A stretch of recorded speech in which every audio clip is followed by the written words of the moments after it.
সংক্ষেপে আরও কিছু কথা বলবো এবং এরপর সূরা হিজরের শেষের দিকের আয়াতে যাব, যেরকম কথা আপনাদেরকে দিয়েছিলাম।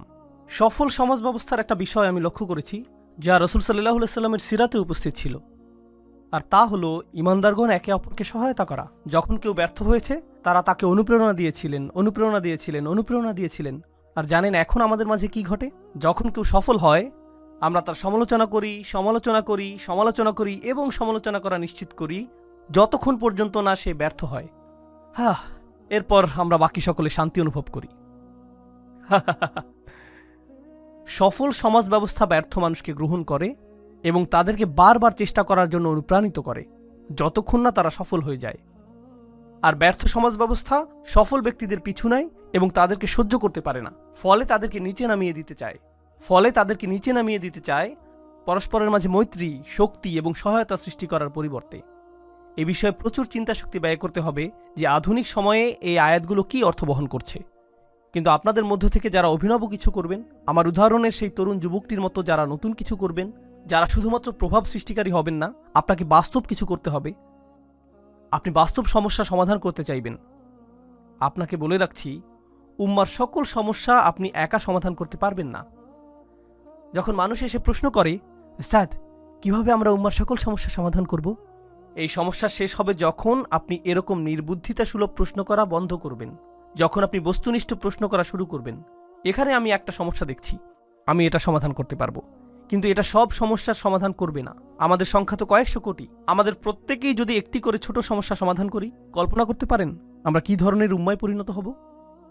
যদি আমাদের কিছু অংশ চিকিৎসা সমস্যা সমাধান করি, আর আমাদের কিছু অংশ সামাজিক সমস্যা সমাধান করি, আর আমাদের কিছু অংশ শিক্ষা সমস্যা সমাধান করি, আমাদের কিছু অংশ রাজনৈতিক সমস্যা সমাধান করি, দেখতে পাচ্ছেন কিভাবে এটা একত্রে জমা হচ্ছে? সকল সাহাবী কি একই কাজ করেছেন, নাকি তাদের প্রত্যেকেই ভিন্ন ভিন্ন সম্ভাবনাকে কাজে লাগিয়েছেন? তাদের প্রত্যেকেই অবদান রেখেছেন এবং সাহাবীকে পরিণত হয়েছেন তাদের নিজস্ব পরিসরে, তাদের নিজস্ব প্রতিভায়। তারা সকলেই একরকম ছিলেন না। তাদের প্রতি রাসূল সাল্লাল্লাহু আলাইহি সাল্লামের প্রত্যাশাও একরকম ছিল না। তো এটা আপনার মাথায় গেঁথে দেওয়ার জন্য সৌভাগ্যবশত এই আয়াতটি একটু আগে আমরা নামাজে শুনেছি। এখানে রাসূল সাল্লাল্লাহু আলাইহি সাল্লামকে একটি নির্দেশ দেওয়া হয়েছে, আর যখন তাকে কোনো নির্দেশ দেওয়া হয় আমরা এটাকে সুন্নাহ হিসেবে গ্রহণ করি। তাকে বলা হয়েছে আর তার মাধ্যমে আমাদেরকেও বলা হয়েছে। তিনি বলছেন, ফাসদা বিমা তুমারু ওয়া আ'রিদ আনিল মুশরিকিন। এই আয়াতটি আমার অনেক প্রিয়। আল্লাহ বলেছেন, খেয়াল করুন, সংকল্পবদ্ধ হন এবং সামনে এগিয়ে যান যা করতে আপনাকে নির্দেশ দেওয়া হয়েছে, এবং মুশরিকদেরকে উপেক্ষা করুন। যারা পেছনে কথা বলে তাদেরকে উপেক্ষা করুন, সমালোচকদেরকে উপেক্ষা করুন, তাদের উপেক্ষা করুন যারা মনে করে যে আপনি শক্তিহীন, তাদের উপেক্ষা করুন যারা মনে করে যে আপনি তাদের জন্য হুমকি। উপেক্ষা করুন, উপেক্ষা করুন, উপেক্ষা করুন। আপনার একটি মিশন রয়েছে, আপনার মিশনের প্রতি মনোযোগী হন। আপনি এই কাজে নিয়োজিত। আ'রিদ আনিল মুশরিকিন, তাদের উপেক্ষা করুন, তাদেরকে আপনার পথে আসতে দিবেন না। আরবিতে সদর শব্দটি খুবই কৌতূহল উদ্দীপক। এটা দিয়ে কি বোঝায়? এটা দিয়ে বোঝায় ফাটল, কোনো পাথর অথবা মাটির রাস্তায় সৃষ্ট ফাটল। যদি আপনি একটি পাথরের মাঝে ফাটল সৃষ্টি করেন, সদাআতাহু, তো এটা এরকম যেন আল্লাহ রাসূল সাল্লাল্লাহু আলাইহি সাল্লামকে বলছেন, আপনার সামনে বিশাল একটা প্রতিবন্ধকতা রয়েছে, এর মাঝে ফাটল সৃষ্টি করুন এবং মনোযোগ হারাবেন না। প্রতিবন্ধকতা রয়েছে, এটাকে ভেঙে ফেলুন, মনোযোগ ধরে রাখুন, বিভ্রান্ত হবেন না, মুশরিকদেরকে বিভ্রান্ত করার সুযোগ দিবেন না। ফাসদা বিমা তুমারু ওয়া আ'রিদ আনিল মুশরিকিন। আপনি যদি মনোযোগ সুসংহত রাখতে পারেন, অসাধারণ অনেক কাজ আপনি সম্পন্ন করতে পারবেন। কিন্তু জানেন আমাদের ক্ষেত্রে কি ঘটে? জানো তারা কি বলেছে? জানো তারা কি করেছে? তাদের বক্তব্য কি?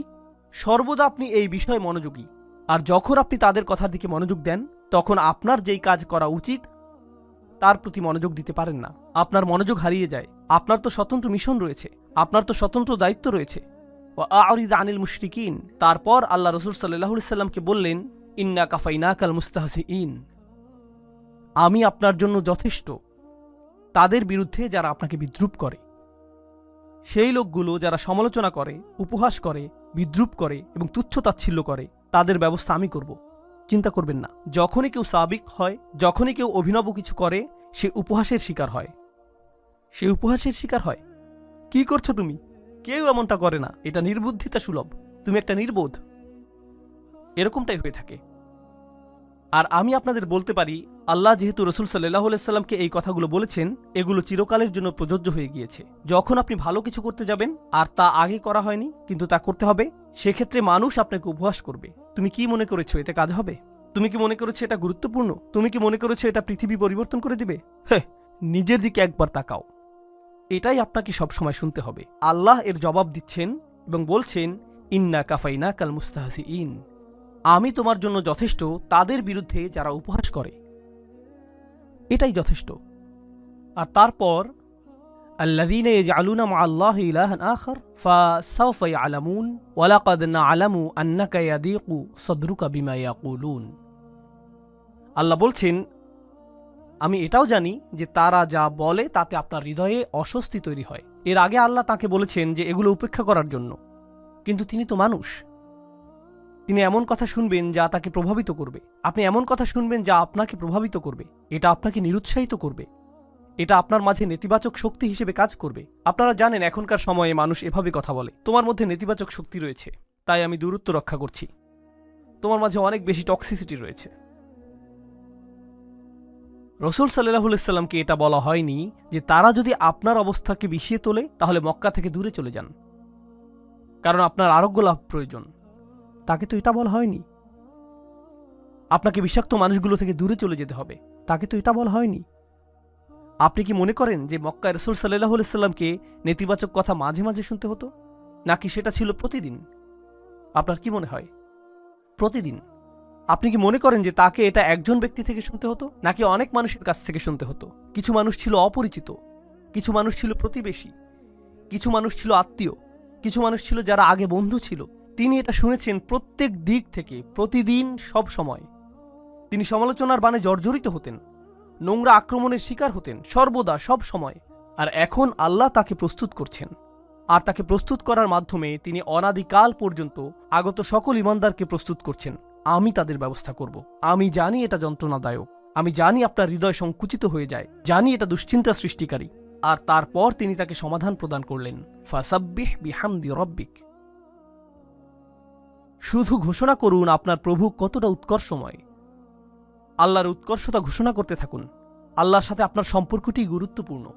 প্রসঙ্গক্রমে এখানে ফাসাব্বিহ বিহামদি রব্বিক ওয়া কুম মিনাস সাজিদিন আয়াতটি দিয়ে ইঙ্গিত করা হচ্ছে যে প্রশংসা করার মাধ্যমে আল্লাহ যে উৎকর্ষময় তা প্রকাশ পাবে। আমি একটু পরে এটা বুঝিয়ে বলছি। সিজদাকারীদের অন্তর্ভুক্ত হও। তাসবিহ এবং সিজদার কথা এসেছে। নামাজ শুরু হয় তাসবিহর মাধ্যমে এবং নামাজের শেষ অংশগুলোর একটি হলো সিজদা। রসুল সাল্লাল্লাহু আলাইহি সাল্লামকে বলা হলো যে আপনি যখন এই সকল নেতিবাচক কথা শুনতে পান, তখন আমি চাই যে আপনি কিছুটা দূরে চলে আসুন এবং নামাজে আল্লাহর সাথে কথোপকথনে মেতে উঠুন। ফলশ্রুতিতে এই সকল নেতিবাচক প্রভাব দূর হয়ে যাবে, সকল নেতিবাচক প্রভাব দূর হয়ে যাবে। এজন্যই আমি আপনাকে নামাজ প্রদান করেছি, যাতে তারা এই সমালোচনার মাঝেও প্রশান্ত থাকতে পারে। নামাজ হলো স্বয়ং আল্লাহ প্রদত্ত থেরাপি। এটাই রসুল সাল্লাল্লাহু আলাইহি সাল্লামকে দেয়া হয়েছিল, এটাই নামাজের ভূমিকা হওয়া উচিত। আর আমরা বড় কিছু করতে চাই এজন্য না যে আমাদের নাম সামনে আসবে, বরং আমরা বড় কিছু করতে চাই কারণ আল্লাহ আমাদেরকে সক্ষমতা প্রদান করেছেন, কারণ আল্লাহ আমাদেরকে সক্ষমতা প্রদান করেছেন। আর এভাবেই আমরা আল্লাহর তাসবিহ করে থাকি। আমরা এটা করছি আল্লাহর দ্বীনের খেদমত করার জন্য। আমার আশা এই মানসিকতাটাই আপনারা নিজেদের মনে লালন করবেন। সার্বক্ষণিক দুইটি জিনিস আপনাদের করতে হবে। এক, আপনার সামনে একটি মিশন রয়েছে, সেদিকে আপনাকে মনোযোগী হতে হবে। আরেকটি হলো আল্লাহর ইবাদত, আপনাকে সেদিকেও মনোযোগী হতে হবে। ভিতরগত একটা লক্ষ্য রয়েছে, বহির্গত একটা লক্ষ্য রয়েছে। আপনি এই দুইটির মাঝে বিচরণ করছেন। জানেন কি ঘটে? কিছু মানুষ শুধুমাত্র ব্যবসা বাণিজ্য, প্রবৃদ্ধি, ক্ষমতায়ন এবং রাজনীতির প্রতি মনোযোগী হয়ে পড়ে। এগুলো সবই বহির্গত বিষয়। এখানে কিসের প্রতি মনোযোগের অভাব? ইবাদত। আর অন্য মানুষেরা বলে, না, এই লোকগুলো মনে করেছে তারা পরিবর্তন আনবে, তাদেরকে শুধু দোয়া করতে হবে, জিকির এবং ইস্তেগফার করতে হবে, নামাজ পড়তে হবে। তাদের সকল গুরুত্ব ইবাদতের প্রতি, বাকি কাজ আল্লাহ করবেন, আল্লাহ আমাদেরকে সাহায্য করবেন। কোরআন আপনাকে কি শিক্ষা দিচ্ছে? তোমার মিশনের প্রতি মনোযোগ দাও, আর প্রতিদিন যখন তোমার মধ্যে দুর্বলতা এসে পড়ে আল্লাহর কাছে ফিরে এসো, ইবাদত করো। এই দুইটি জিনিস একে অপরের জ্বালানি, এই দুইটি জিনিস একটি অপরটির জন্য প্রয়োজনীয়। ইবাদত আপনাকে খেদমত করার শক্তি যোগায়, আর খেদমত করতে গিয়ে আপনি হয়তো আপনার লক্ষ্য হারিয়ে ফেলতে পারেন, উদ্দেশ্য হারিয়ে ফেলতে পারেন। উদাহরণস্বরূপ, আপনি হয়তো আল্লাহর সন্তুষ্টির উদ্দেশ্যে মসজিদ নির্মাণ করেছেন, কিন্তু এরপর পলিটিক্স চলে আসলো, অহংকার চলে আসলো, নেতৃত্বের বিষয় চলে আসলো। সবার চোখে পড়ার আকাঙ্ক্ষা চলে আসলো, মাইক হাতে পাওয়ার আকাঙ্ক্ষা চলে আসলো। এই আকাঙ্ক্ষাগুলো চলে আসে, এক্ষেত্রে ইবাদত কি করে? এটা এই সকল দূষণকে পরিশোধন করে দিবে। প্রকৃত ইবাদত এটাই। আল্লাহ কোরআনে এই দুইটি জিনিসের মাঝে ভারসাম্য প্রদান করেছেন। তো ফাসাব্বিহ বিহামদি রব্বিক, এই আয়াতাংশটি নিয়ে শেষের কিছু কথা বলে আজকের মতো আলোচনার ইতি টানবো ইনশাআল্লাহ তাআলা। তাসবিহ এবং হামদ দুইটি জিনিস, তাই না? দুইটি ভিন্ন জিনিস। কিভাবে আমরা তাসবিহ করি? সুবহানাল্লাহ বলে। কিভাবে আমরা হামদ পড়ি? আলহামদুলিল্লাহ বলে। আপনার জন্য বিষয়টাকে সহজ করে দিই। সাব্বিহ বিহামদি রব্বিক, সরল ভাষায় এর অর্থ আপনাদের বুঝিয়ে বলছি। তাসবিহ অর্থ আল্লাহ সম্পর্কে আপনার কোনো নেতিবাচক চিন্তা অথবা মন্তব্য থাকবে না, এটাই তাসবির অর্থ। আল্লাহ সম্পর্কে আপনি যাই বলেন তা পারফেক্ট হতে হবে। আপনি কখনোই কোনোভাবেই তার সম্পর্কে এমন কিছু ভাববেন না যা পারফেকশনের চেয়ে কম। তার রহমা হলো পারফেক্ট, তার ভালোবাসা হলো পারফেক্ট, তার পরিকল্পনা হলো পারফেক্ট। যে পরিস্থিতির মাঝে তিনি আপনাকে রেখেছেন এর বিচক্ষণতাও পারফেক্ট। উম্মার সংকটময় অবস্থায় আল্লাহর যে পরিকল্পনা, সেই পরিকল্পনাও পারফেক্ট। এটাই তাসবিহ। তো এমনকি যখন নবীজি কাফেরদের করা উপহাস শুনছেন, তারা তো ভয়ঙ্কর রকম খারাপ কাজ করছে, কিন্তু রাসূল সাল্লাল্লাহু আলাইহি সাল্লামের এই অবস্থার মধ্য দিয়ে অতিক্রম করাটাও আল্লাহর পরিকল্পনার অংশ। আর আল্লাহর পরিকল্পনা সর্বদাই কি? পারফেক্ট। নিজেকে এটা স্মরণ করিয়ে দিতে থাকুন যে এমনকি যখন আপনি ভয়ানক সব অভিজ্ঞতার মধ্য দিয়ে সময় অতিক্রম করেন, এটাও পারফেক্ট। এটাও পারফেক্ট একটি পরিকল্পনার অংশ। আপনি সম্পূর্ণ চিত্রটি দেখতে পাচ্ছেন না, শুধুমাত্র আল্লাহই তা দেখছেন। আমি আপনাদেরকে এর একটা উদাহরণ দিচ্ছি। আপনাদের মধ্যে অনেকেই রান্না করতে ভালোবাসেন। আপনি যখন রান্না করেন তখন কেউ একজন পাশে দাঁড়িয়ে দেখছে, তুমি এতগুলো লবণ দিয়েছো, এতগুলো লবণ দিয়েছো। এই 5 মিনিট ধরে এত বেশি তাপমাত্রায় রান্না হচ্ছে, 5 মিনিট ধরে চলছে, আর আপনি বিরক্ত হচ্ছেন। চুপ করবে তুমি? ওইখানে গিয়ে কিছু একটা করো, জানালার ধারে গিয়ে বাইরে তাকিয়ে থাকো, আমাকে রান্না করতে দাও। তুমি এটা বুঝবে না। ও, অবশেষে রান্নাটা কিন্তু মজাই হয়েছে। কেন এমনটা হলো? কারণ সম্পূর্ণ পরিকল্পনাটি সে জানে না, আপনি জানেন। কেউ একজন কোনো কিছু অঙ্কন করছে, সে চমৎকার কিছু অঙ্কন করছে, আর আপনি পাশে দাঁড়িয়ে থেকে বলছেন, ধূসর রংটা এখানে, এই স্থানটাতে, কি করছো তুমি? এভাবে তো কাজ করা যায় না, কারণ কেউ একজন পাশে থেকে নজরদারি করছে, তাই না? এখন কল্পনা করুন, আমরা উদ্বিগ্ন হয়ে পড়ি যখন আল্লাহর পরিকল্পনার একটি অংশ দেখি। আপনি পরিকল্পনার সামান্য একটা অংশ দেখেই বলছেন, কি সমস্যায় পড়ে গেলাম, কেন এমনটা ঘটছে?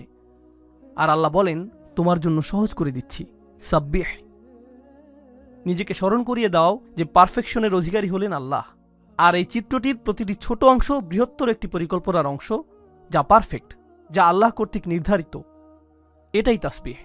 কিন্তু তিনি শুধু বলেননি যে সাব্বিহ রব্বাক, তিনি বলেছেন সাব্বিহ বিহামদি রব্বিক। তাই আমাদেরকে এখন জানতে হবে যে হামদ বলতে কি বোঝায়। তাসবিহ ছিল আল্লাহ সম্পর্কিত সবকিছুই পারফেক্ট। তার পরিকল্পনা পারফেক্ট, তার বিচক্ষণতা পারফেক্ট, তার ভালোবাসা পারফেক্ট, তার তত্ত্বাবধান পারফেক্ট, তার সাহায্য পারফেক্ট। কেউ কেউ জিজ্ঞেস করে, আল্লাহর সাহায্য কেন আসছে না? আল্লাহর সাহায্য পারফেক্ট, এবং যখন এটা আসবে সেই সময়টাও পারফেক্ট। এটাই তাসবিহ। ঠিক আছে, আসুন এখন হামদ নিয়ে সংক্ষেপে জেনে নিই। হামদ অর্থ তিনি যাই করেন তা ভালো, তা প্রশংসনীয়, এবং আমাদের উচিত এর জন্য তাকে ধন্যবাদ জ্ঞাপন করা। আল্লাহ যাই করেন আলহামদুলিল্লাহ। তিনি শুধুমাত্র পারফেক্টই না, যার অর্থ আমরা তার সমালোচনা করি না, বরং এর চেয়েও উপরে গিয়ে আমরা তার প্রশংসা করি এবং তার কৃতজ্ঞতা জ্ঞাপন করি। আমরা তার প্রশংসা করি এবং তাকে ধন্যবাদ জ্ঞাপন করি। তো এভাবে আল্লাহ আমাদের মুসলিমদের গোটা মনস্তত্ত্বই উল্টে দিলেন। ওয়ালা তাহসাবান্নাল্লাযীনা কুতিলু ফী সাবিলিল্লাহি আমওয়াতান বাল আহইয়াউন ইনদা রাব্বিহিম ইয়ারযাকুন ফারিহিনা বিমা আতাহুমুল্লাহু মিন ফাদলিহি ওয়াস্তাবশিরুনা বিল্লাযীনা লাম ইয়ালহাকু বিহিম মিন খালফিহিম আল্লা খাউফুন আলাইহিম ওয়ালা হুম ইয়াহজানুন। আল্লাহ বলেছেন, যারা আল্লাহর পথে মৃত্যুবরণ করেছে কখনোই মনে করো না যে তারা মৃত, বরং তারা জীবিত।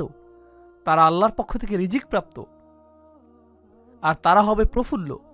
আমরাই কান্না করে থাকি, তাদের অবস্থা কি? প্রফুল্ল। আপনি যদি এই বিষয়টা উপলব্ধি করেন, তখন আপনি যদি নিজের সামনে ভয়ঙ্করতম মৃত্যুও দেখেন, আপনি বলবেন, এই মানুষগুলো হলেন আমাদের শহীদ। আর আমরা এজন্য আল্লাহর প্রশংসা করি, তিনি তাদেরকে নিয়ে গিয়েছেন।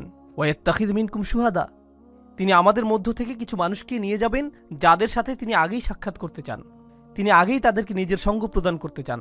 এটাও প্রশংসার কারণে পরিণত হয়। এমনকি এটাও প্রশংসার কারণ, যদিও এটা অপরাধীদের অপরাধকে বৈধতা প্রদান করে না, কিন্তু এই মুহূর্তে এটা আল্লাহর সাথে আপনার সম্পর্কের বিষয়। এটা অন্য মানুষের সাথে সম্পর্কিত কোনো বিষয় নয়, এটা শুধু আপনি এবং আল্লাহ। সাব্বিহ বিহামদি রব্বিকা। আর আপনি এটা নিশ্চিত করবেন যখন আপনি উপলব্ধি করবেন যে আল্লাহ যাই করেন তা পারফেক্ট, আর আমি তার প্রশংসা করব এবং ধন্যবাদ জ্ঞাপন করব আমাকে এই সংকটের মধ্যে থাকার সুযোগ প্রদান করার জন্য। কারণ কিছু মানুষের ক্ষেত্রে তারা কখনো এরকম সংগ্রাম করার কথা চিন্তাও করেনি। যেহেতু আল্লাহ আমাকে এই সংগ্রামের জন্য বাছাই করেছেন, আমার উচিত এজন্য আল্লাহকে ধন্যবাদ জানানো। কারণ এমন অনেক মানুষ রয়েছে যারা আমার চেয়ে অনেক বেশি বিচক্ষণ, যারা কখনো এমনকি এই পদক্ষেপই নেয়নি, বরং তারা শয়তানের পদাঙ্ক অনুসরণ করেছে। আমি তো কমপক্ষে আল্লাহর পথে অগ্রসর হওয়ার চেষ্টা করেছি। তাই আমার সম্মানিত এবং কৃতজ্ঞ বোধ করা উচিত যে আল্লাহ এই পথে সংগ্রাম করার জন্য আমাকে বাছাই করেছেন, অতএব আমি তাঁর প্রশংসা করব। রাসূলুল্লাহ সাল্লাল্লাহু আলাইহি সাল্লাম বিদ্রূপের শিকার হয়েছিলেন, আর এখন তিনি আল্লাহর প্রশংসা করছেন সেই বিদ্রূপের শিকার হওয়ার জন্য, কারণ এই বিদ্রূপই তার মর্যাদাকে উন্নীত করেছে। এটা তার জিহাদের অন্তর্ভুক্ত। আল্লাহ এই সংগ্রামের জন্য তাকে বাছাই করেছেন। ফাসাব্বিহ বিহামদি রব্বিক। আর ওয়াকুম মিনাস সাজিদিন। কৃতজ্ঞতার চূড়ান্ত বহিঃপ্রকাশ হলো সিজদায় অবনত হওয়া। আল্লাহর সম্মুখে বিনয়ের চূড়ান্ত বহিঃপ্রকাশ হলো সিজদায় অবনত হওয়া। তাই সিজদায় লুটিয়ে পড়ুন। আর যখন আপনি আল্লাহর সাথে এই কথোপকথন শেষ করবেন, এরপর যখন আপনি তাদের বিদ্রুপাত্মক কথা শুনবেন, ততক্ষণে সেই তাসবিহ এবং হামদ আপনাকে এতটাই দূষণমুক্ত করেছে যে এটা আপনার কাছে আর আগের মতো যন্ত্রণাদায়ক মনে হচ্ছে না। দেখতে পাচ্ছেন? উপেক্ষা করতে শিখুন। আরিদ আনিল মুশরিকিন। আমরা জানি এটা যন্ত্রণাদায়ক, আমরা জানি তারা যন্ত্রণাদায়ক কথা বলে, আমরা জানি এটা যন্ত্রণার উদ্রেক করে, আর যখনই এটা তোমার জন্য যন্ত্রণার উদ্রেক করবে, এই হলো তোমার উপশম। তো আমি বিশেষভাবে তরুণদেরকে বলবো, আপনার জীবনে যা করতে চান সে বিষয়ে একনিষ্ঠ থাকুন। আপনি যা অর্জন করতে চান সে বিষয়ে একনিষ্ঠ থাকুন। একনিষ্ঠভাবে কাজ করাকে স্বভাবে পরিণত করুন। আপনি যদি বিশ্ববিদ্যালয়ে পড়েন, শুধুমাত্র বিশ্ববিদ্যালয়ে পড়বেনই না, পড়াশোনার পাশাপাশি একটা কাজ খুঁজে নিন। কর্মস্থলে শিষ্টাচারগুলো শিখুন। শুধু ঘরে বসে থাকবেন না এবং শুধুমাত্র সামাজিক মাধ্যমে ইসলামের খেদমত করবেন না। আমাদের প্রকৃত পুরুষ এবং প্রকৃত নারী প্রয়োজন, যারা সত্যিকার অর্থে এই উম্মার জন্য অবদান রাখবে, সত্যিকার অর্থে। আর আপনি যখন এই ধরনের ব্যক্তিত্ব গঠন করবেন, তখন আপনি কাজ করবেন, আপনি ব্যবসা প্রতিষ্ঠার চেষ্টা করবেন, আপনি স্বাধীনভাবে নিজের কাজ করবেন, আপনি স্বনির্ভর হওয়ার চেষ্টা করবেন।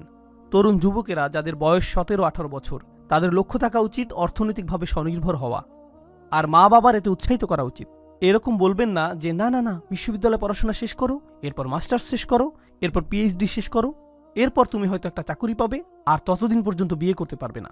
না না না, আপনার সন্তানদের স্বনির্ভরতা শিক্ষা দিন। এই উম্মাহ শক্তিশালী হবে না যতক্ষণ পর্যন্ত তরুণরা শক্তিশালী না হবে। আর তরুণরা যদি পরবর্তী ক্রিকেট চ্যাম্পিয়নশিপের জন্য অপেক্ষায় থাকে, তারা যদি পরবর্তী ভিডিও গেম রিলিজের অপেক্ষায় থাকে, অথবা পরবর্তী ওয়েব সিরিজের অপেক্ষায় থাকে, এটাই যদি তাদের চিন্তার কেন্দ্রবিন্দু হয়, অথবা তারা যদি পরবর্তী আইফোনের অপেক্ষায় থাকে, পরবর্তী গ্যাজেট হাতে পাওয়ার অপেক্ষায় থাকে, তাহলে তো আমরা কেবলমাত্র ভোক্তা প্রস্তুত করে যাচ্ছি। এটাই আমরা প্রস্তুত করে যাচ্ছি। তারা শুধুই ভোক্তা, তারা পৃথিবীকে কিছুই দিচ্ছে না, তারা শুধুই পৃথিবী থেকে গ্রহণ করছে। আমাদেরকে এমন উম্মাহ হিসেবে বানানো হয়েছে যারা পৃথিবীকে প্রদান করে। এই উদ্দেশ্যে আমরা সৃষ্টি হয়েছি। তো আপনাদের প্রতি এটাই আমার বিনীত অনুরোধ থাকবে যে সাবিক বলতে যা বোঝায় তা প্রকৃত অর্থেই চিন্তা করবেন, এবং সাবিক হওয়ার ফলশ্রুতিতে সমালোচনা সহ্য করার জন্য নিজেকে মানসিকভাবে প্রস্তুত করুন। সকল শোরগোল অপেক্ষা করে সামনে এগিয়ে যাবার জন্য নিজেকে মানসিকভাবে প্রস্তুত করুন। আল্লাহ আযজা ওয়াজাল্লাহ আমাদের তরুণদেরকে শক্তি প্রদান করুন এবং এই দ্বীনের খেদমতে ও এই উম্মার ক্ষমতায়নে তাদেরকে আগের প্রজন্ম থেকেও অনেক বেশি অবদান রাখার সামর্থ্য প্রদান করুন, যা উম্মার ক্ষমতায়নে অবদান রাখতে থাকবে আরও বেশি, আরও বেশি এবং আরও বেশি।